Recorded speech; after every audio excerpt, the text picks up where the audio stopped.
তোমার এই অবস্থা কেন? আমার এই অবস্থা হয়েছে তোমার জন্য। আমার জানা কি হয়েছে? তোমার এই হাড় ভাঙা কেন? তুমি ঘুমের মধ্যে বদদোয়া করছো, এই জন্য আমার হাড় ভেঙে গেছে। মিথ্যা কথা কেন বলো? It's true 100%। তুমি যে হুন্ডা দিয়ে করছো?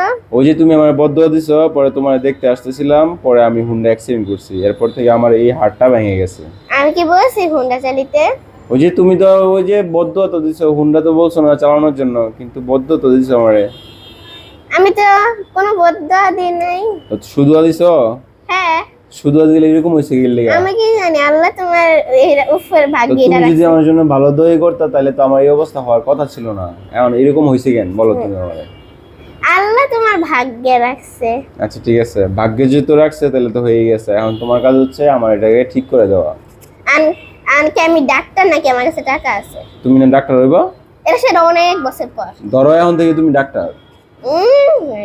এখন থেকে কি তুমি ডাক্তার? আমি এখন ছোট স্টুডেন্ট। ছোট স্টুডেন্ট? হ্যাঁ। ছোট থেকেই তো সবকিছু বড় হয়, ঠিক না? তো তুমি একদিন বড় হবো না? বড় হবে সেটা অনেক বছর পর। এই যে এখানে স্টেপলার গুলো তুমি কি করবে, খুলে দিবা। খুলে দেওয়ার পরে তুমি আমার আস্তে আস্তে। এত বছর পর কি করবো? তোমার তো যেতে হবে 14 দিন পর। ধরো এখন থেকেই তুমি ডাক্তার। তুমি অলরেডি ডাক্তার। তুমি ডাক্তার না? আমি জানি